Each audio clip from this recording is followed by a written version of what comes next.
Құрметті ұстаздар, күнделік бағдарламасы арқылы үй тапсырмасын беру бөлігін жасаймыз. Енді үй тапсырмасы берместен бұрын бірінші күнделік өзіміздің сыныбымызды таңдаймыз.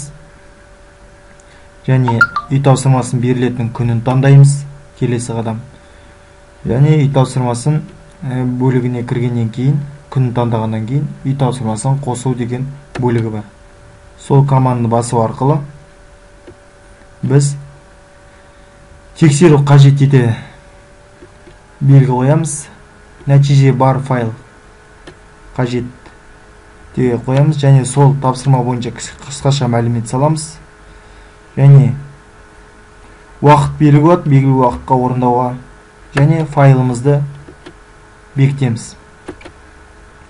Файлымызды таңдаймыз, бекітеміз.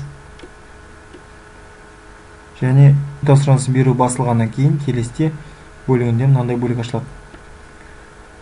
Және сіз үй тапсырмасы берілген тексеру үшін сол күнді бассаңыз бөлігінде сіздің тақырыбыңыз орналасып тұрады үй тапсырмасы. Енді қарап жүрейік. Сол арқылы кіріп оқушылардың орындалып жатыр деген немесе орындалды деген команда орындалды. Және осылай үй тапсырмасын береміз.